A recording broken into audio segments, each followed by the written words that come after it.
Hi everyone, in this video let us have a look at Google Kickstart Round D 2020 problem number 3, that is beauty of tree. So basically this video is divided into three parts. First is understanding the questions, second is the concept which we are going to use, and the third is how we are going to implement the concept which we see in part 2. Implementation क्या होगा. So first part पे आते हैं, understanding the question. Beauty of tree. Amadhya and Bilwa are decorating a rooted tree containing n nodes labeled from 1 to n. Node 1 is the root of the tree and all other nodes have a node with a numerically smaller label as their parent. क्या बोला गया है कि एक tree है जिसमें n nodes है और ये 1 पे रूटेड है. ठीक है,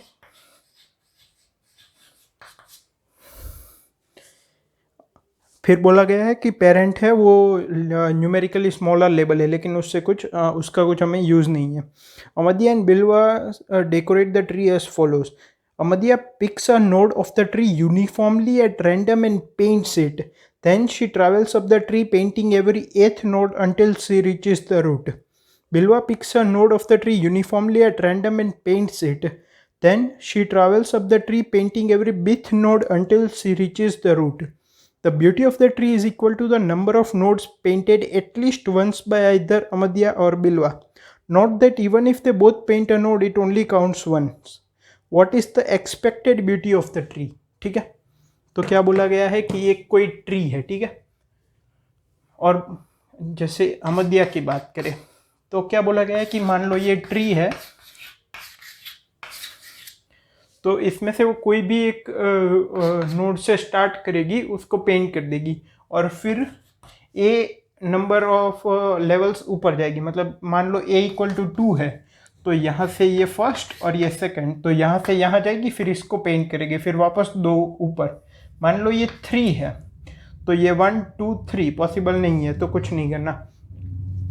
तो ऐसा करते करते वो कब तक करेगी, जब तक वो रूट तक ना पहुँच जाए. तो अगर ऐसा है और ए की वैल्यू 2 है, मान लो ये यहाँ से स्टार्ट किया, तो पहले इसके बाद इसको पेंट करेंगे, फिर इसको पेंट करेगी और फिर आउट. ठीक है, ये अमदिया के लिए है. बिलवा के लिए क्या बोला गया है कि वो बी नंबर ऑफ जंप्स लेगी. मतलब ए और बी अलग अलग भी हो सकते हैं, सेम भी हो सकते हैं. वो भी कोई एक रैंडमली यूनिफॉर्मली एक नोड चूज करेगी. मान लो ये कर लिया, फिर मान लो बी की वैल्यू 2 है, तो यहाँ के इसको पेंट करने के बाद फिर वो इस नोड पे जाएगी, इसको पेंट करेगी और फिर ऊपर तो कुछ है नहीं. अब यहाँ पे एक वर्ड यूज किया गया है कि पिक्स. अमदिया एंड बिलवा picks up a node random uniformly randomly या यूनिफॉर्मली रैंडमली, जो भी आप बोलो. ठीक है, इसका मतलब क्या हुआ, रैंडमली मतलब किसी को भी, और यूनिफॉर्मली का मतलब क्या हुआ कि सबकी. इन दोनों वर्ड्स को अगर मिलाए तो इसका मतलब क्या हुआ कि सबकी प्रोबेबिलिटी सिलेक्शन की इक्वल है. ठीक है, तो अगर मान लो ये ट्री है, ठीक है, तो टोटल 5 नोड्स है, तो अमदिया के लिए इस नोड को सिलेक्ट करने की प्रोबेबिलिटी 1/5 है, इसको सिलेक्ट करने की भी 1/5 है, इसकी भी 1/5, इसकी भी 1/5 और इसकी भी 1/5, जो स्टार्टिंग पॉइंट है. सिमिलरली फॉर बिलवा, उसके लिए भी 1/5 1/5. बेसिकली कोई भी नोड से स्टार्ट करने की प्रोबेबिलिटी 1/n है, क्योंकि वो यूनिफॉर्मली और रैंडमली किसी नोड को सिलेक्ट कर रहे हैं. तो अब बोला गया है कि मान लो, और जो अगर मान लो दोनों एक नोड को पेंट करते हैं, ठीक है, तो वो 2 बार काउंट नहीं करना. मतलब कि मान लो ये है, यहाँ से मान लो अमदिया स्टार्ट करती है, यहाँ से बिलवा. ठीक है, ए की वैल्यू है 2, बी की वैल्यू है 3, तो इसको पेंट कर दिया, हो गया. इसको पेंट कर दिया, हो गया. अब ये ए की वैल्यू 2 है, तो ये यहाँ से यहाँ जंप करेगी, इसको पेंट कर देगी. बी की वैल्यू 3 है, तो यहाँ से ये फर्स्ट सेकंड और ये थर्ड, और इसको पेंट कर देगा.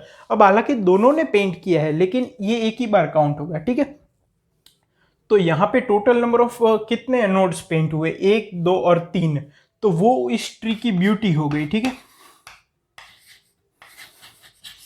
ब्यूटी वैल्यू क्या हो गई, 3, क्योंकि 1 2 और 3 पेंटेड है. लेकिन वो तो यहाँ से और यहाँ से स्टार्ट किया, इसलिए अगर बिलवा यहाँ से स्टार्ट करता, या तो फिर मान लो अमदिया यहाँ से स्टार्ट करती और बिलवा यहाँ से करती, तो दोनों ये इसको पेंट करेगी, ये इसको पेंट करेगी, फिर ये तो बाहर निकल जाएगी और ये भी बाहर निकल जाएगी, क्योंकि a = 2 और b = 3 है. तो इस केस में ब्यूटी वैल्यू क्या हुई, 2। तो डिपेंडिंग ऑन कि दोनों कौन सा नोड सिलेक्ट करते हैं ब्यूटी वैल्यू विल वेरी। तो पूछा गया है कि एक्सपेक्टेड ब्यूटी वैल्यू क्या है, ठीक है।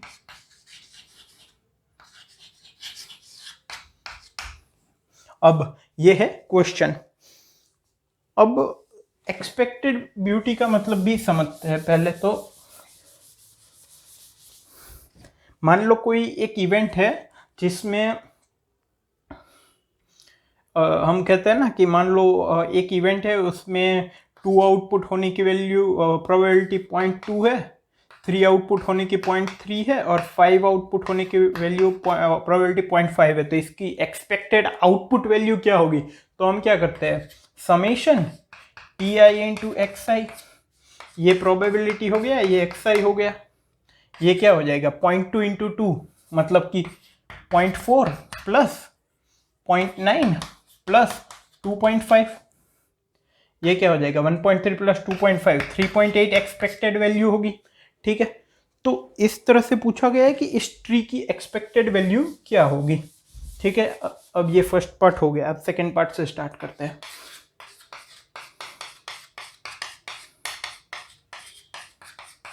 Concept used.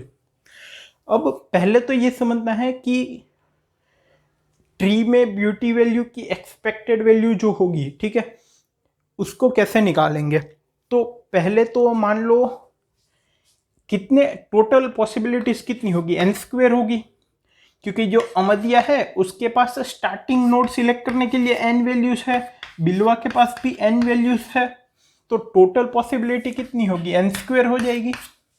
तो एक्सपेक्टेड ब्यूटी वैल्यू क्या होगी इन सभी i इक्वल टू 1 से लेके n स्क्वायर, ठीक है, जितने भी आउटकम्स है, ठीक है, उनमें उस इवेंट की अक्कर p i into x i which is equal to summation i equal to 1 से लेके n square p i probability of i, किसी भी इवेंट की अक्कर होने की प्रोबेबिलिटी 1/n स्क्वायर होगी क्योंकि यूनिफॉर्मली रैंडमली सिलेक्ट कर रहे हैं, वो हमने आगे देख लिया, इनटू एक्स आई मतलब जो भी यहाँ पे सिलेक्शन हुआ है स्टार्टिंग नोड का, उस स्टार्टिंग नोड के बेसिस पे उस ट्री की ब्यूटी वैल्यू क्या होगी। मतलब अगर कोई एक कंडीशन है, उस केस में उस ट्री में कितने नोड को कलर कर चुके होंगे दोनों मिलकर, वो होगा हमारा एक्स आई, ठीक है। तो बेसिकली हम कर क्या रहे हैं, हमें ये काउंट करना है कि एक्सपेक्टेड नंबर ऑफ नोड्स कितने होंगे जो कि कलर्ड होंगे, राइट। तो यहां पे मैं क्या कहता हूं,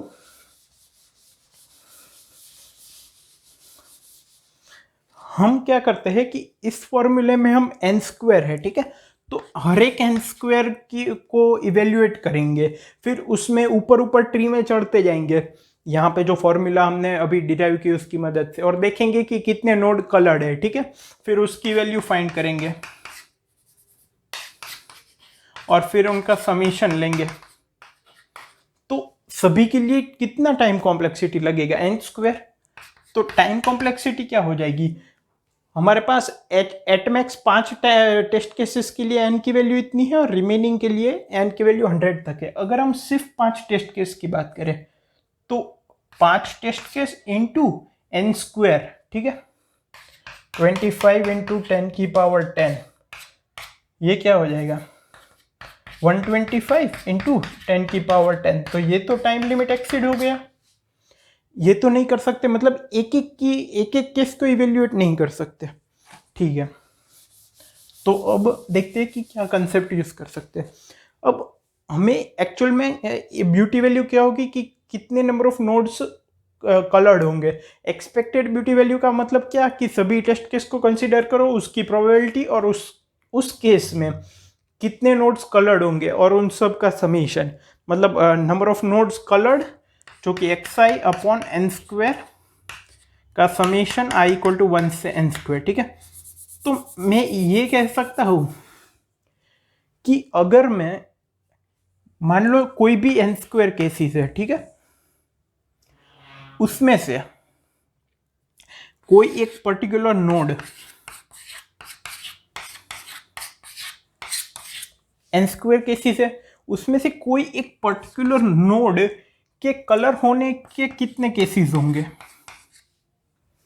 टोटल n स्क्वायर केसेस है, उसमें से इस नोड के कलर होने के कितने केसेस होंगे वो मैं निकाल सकता हूं। ठीक है, तो वो मैं निकाल लूंगा। मान लो वो आया k। ठीक है, तो इस नोड के कलर होने की प्रोबेबिलिटी कितनी हो गई? k अपॉन n स्क्वायर हो गई। इसके कलर होने की प्रोबेबिलिटी जैसे k अपॉन एन स्क्वायर है, उसको k1 अपॉन एन स्क्वायर ले लेते हैं। मान लो इसकी है k1 अपॉन एन स्क्वायर, ये है k2 अपॉन एन स्क्वायर, इसकी है k3, इसकी बात कर रहे थे ना, k3 upon n square, k4 upon n square, k5 upon n square, k6 upon n square, और ये है k7 अपॉन एन स्क्वायर। तो इन सब की प्रोबेबिलिटी कलर होंगे कि नहीं होंगे, सारे केसेस को अगर काउंट करें तो मान लो k1 केसेस में वो कलर हो जाते हैं, तो k1 अपॉन एन स्क्वायर उसकी कलर होने की प्रोबेबिलिटी हो गई सिर्फ ये अकेले नोड की। ठीक है, तो क्या मैं ये कह सकता हूं कि एक्सपेक्टेड ब्यूटी वैल्यू इज इक्वल्स टू इन सब प्रोबेबिलिटी, उसमें निकालना हमें क्या है कि एक्सपेक्टेड ब्यूटी वैल्यू का क्या मतलब कि एक्सपेक्टेड कितने नंबर ऑफ नोड्स कलर्ड होंगे, राइट। तो इसकी प्रोबेबिलिटी अगर ये है, देखो वो हमने देखा था ना 0.2 इंटू 2, 0.3 इंटू 3। ठीक है, तो इसकी अगर कलर होने की प्रोबेबिलिटी ये है, इसकी ये है, तो अगर मुझे टोटल प्रोबेबिलिटी वैल्यू चाहिए तो ये देखो समीशन i इक्वल टू 1 से लेके n p i into x i. अब यहाँ पे पी आई क्या है? Probability that the ith node is coloured, वो क्या होगी? K i upon n square, और x i number of elements कितने हैं? एक ही है, जैसे यहाँ पे 2 आउटपुट था, 3 आउटपुट था, 5 आउटपुट था। लेकिन ब्यूटी वैल्यू का क्या मतलब कि वो कितने नोड्स कलर्ड होंगे। तो अगर मैं सिर्फ एक नोड को ही ऑब्जर्व कर रहा हूँ, ठीक है, ब्यूटी वैल्यू का मतलब कितने नोड्स कलर्ड होंगे, तो मैं एक नोड को ही ऑब्जर्व कर रहा हूँ, उसके कलर्ड होने की प्रोबेबिलिटी ये है। तो कितने नंबर ऑफ नोड्स कलर्ड होंगे? 1। अगर मैं इसका समेशन ले लूँ i इक्वल टू 1 से लेके n, तो इसको हम एक्सपेक्टेड ब्यूटी वैल्यू बोल सकते हैं, क्योंकि ये हमें क्या देगा कि इसके कलर होने की प्रोबेबिलिटी इतनी है और इसकी वैल्यू 1 है, क्योंकि एक नोड एक ही बार काउंट होगा। तो अगर मैं सबकी ले लूँ तो पता चल जाएगा कि कितने नोड्स एक एक्सपेक्टेड है कि कलर्ड हो, तो वही हमें एक्सपेक्टेड ब्यूटी वैल्यू दे देगा। तो बेसिकली अब हमारे पास क्वेश्चन क्या रह गया? हमें क्या करना है? हमें देखना है कि कोई एक पर्टिकुलर नोड कितनी बार कलर हो सकता है out of all the test cases upon n square, और इन सब का समीशन लगा देना है। ठीक है, ओके। अब यहाँ पे और एक चीज देखनी है कि कोई एक कलर 2 बार अगर हम काउंट ना कर ले, क्योंकि मान लो वो ए से भी काउंट हो रहा होगा किसी केस में, और मतलब जैसे हमने एग्जाम्पल देखा था, मान लो अमदिया यहाँ पे है और बिलवा यहाँ पे है, दोनों की ए और बी वैल्यू 2 है, तो वो भी इसको कलर करेगी, ये भी इसको कलर करेगा, तो इसको 2 बार काउंट नहीं करना है। ठीक है, तो किसी नोड को कलर होने की प्रोबेबिलिटी को हम ये कह सकते हैं, ये फॉर्मूला देखना,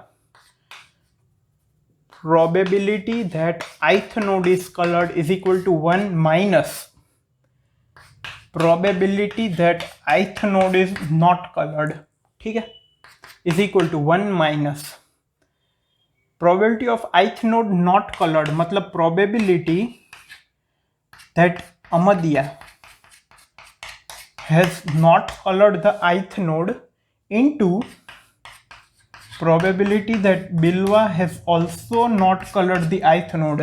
अगर दोनों में से एक कलर कर देंगे तो काउंट हो जाएगा, दोनों को नहीं कलर करना होगा, और जब दोनों कलर नहीं करेंगे उसकी जो प्रोबेबिलिटी होगी उसको 1 में से माइनस करेंगे तो कितनी प्रोबेबिलिटी है कलर होने की वो मिल जाएगा।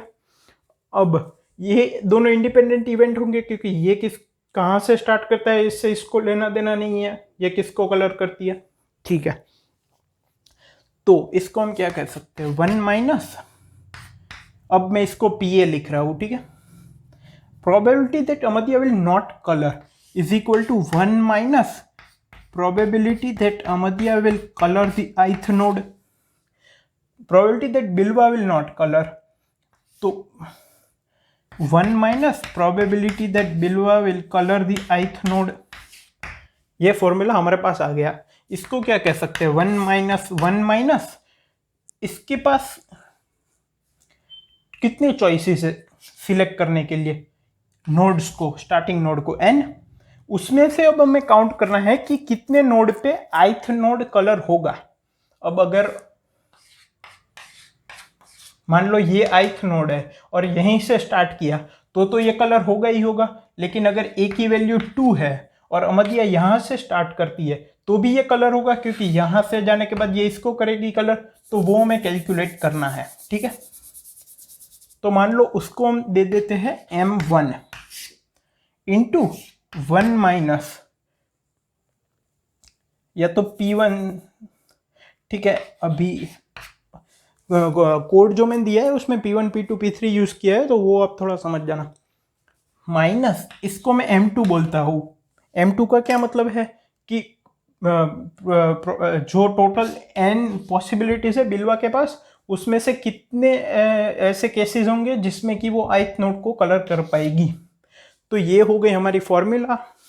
इस पे हम लगा देंगे समेशन i इक्वल टू 1 से लेके n, और यही हमारा आंसर हो जाएगा। क्यों होगा वो समझ में आया, क्योंकि प्रोबेबिलिटी एक्सपेक्टेड ब्यूटी वैल्यू का क्या मतलब था बेसिकली अगर देखें तो, कि एक्सपेक्टेड कितने नंबर ऑफ नोड्स कलर्ड होंगे। तो हमने क्या किया, उसको थोड़ा स्लाइड क्वेश्चन को चेंज कर दिया। हमने ये देखा, क्योंकि उसमें n स्क्वायर केसेस आ रहे थे, हमने देखा कि एक नोड को कलर करने की प्रोबेबिलिटी कितनी है।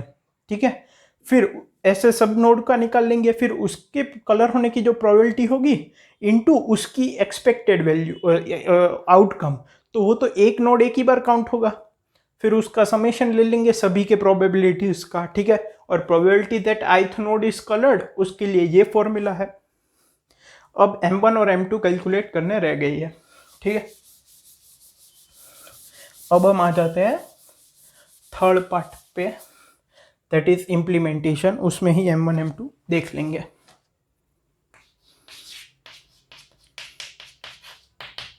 इम्प्लीमेंटेशन, ठीक है। अब देखो मैं क्या कर सकता हूं,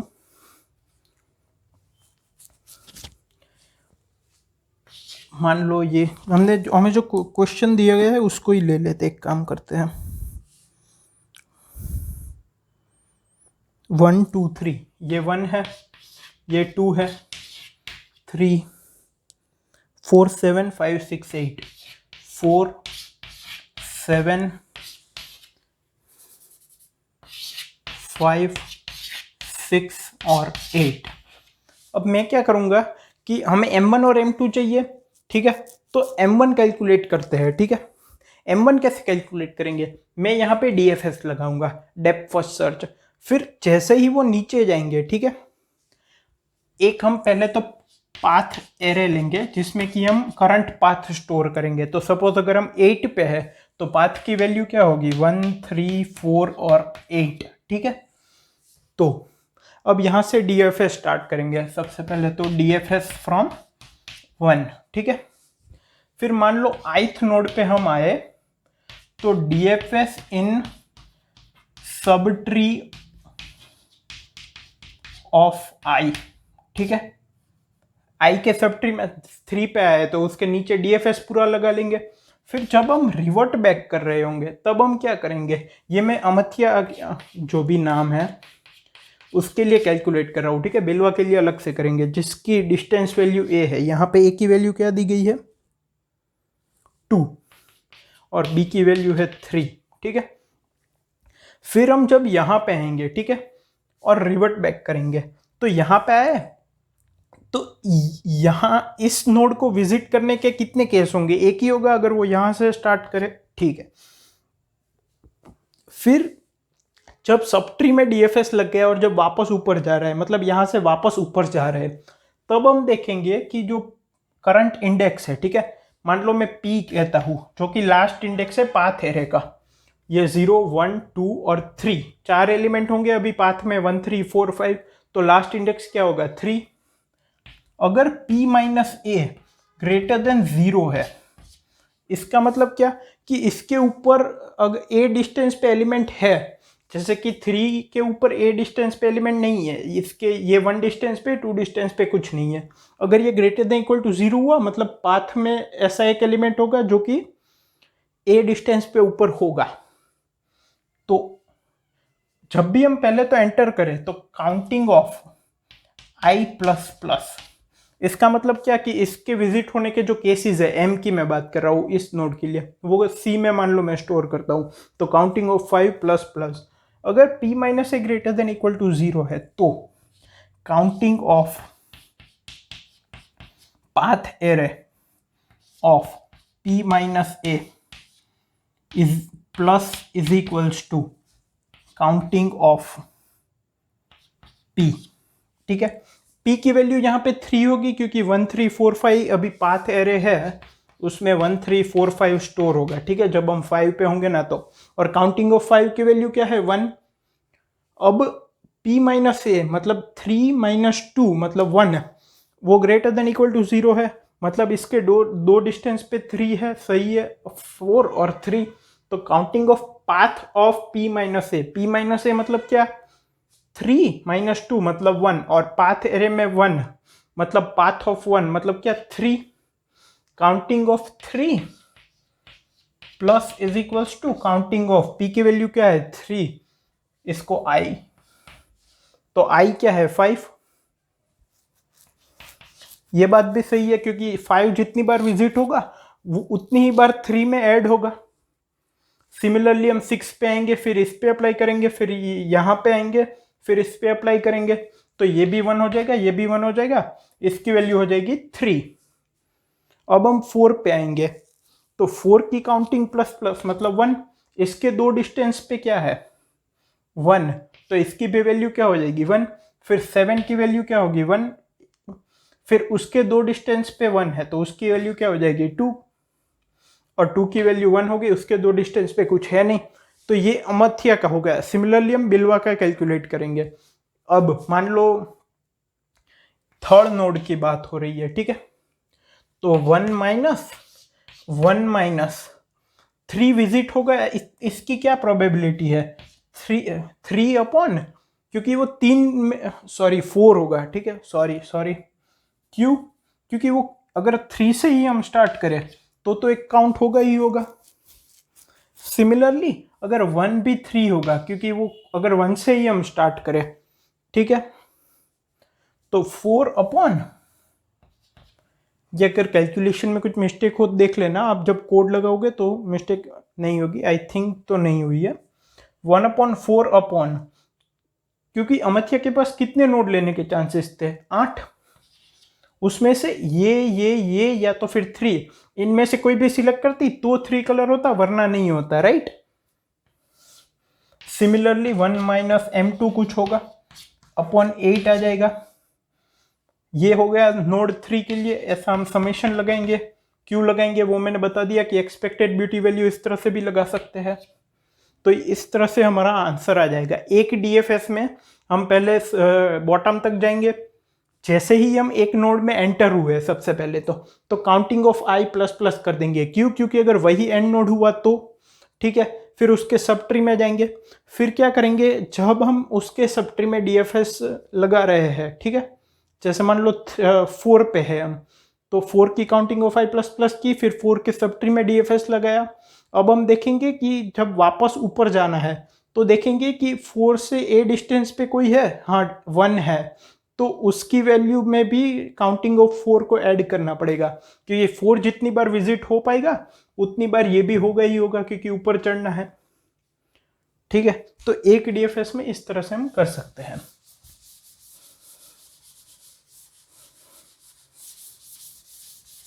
तो टाइम कॉम्प्लेक्सिटी क्या हो जाएगी, सिंपल है, 5 टेस्ट केस के लिए डीएफएस तो O ऑफ n होता है 5 × 10⁵ प्लस रिमेनिंग टेस्ट केस कितने होंगे 95 × 100, 25 × 10⁵ प्लस 95 × 100 मतलब 9500, ये 10³ ये 10⁴ के क्लोज है, ठीक है।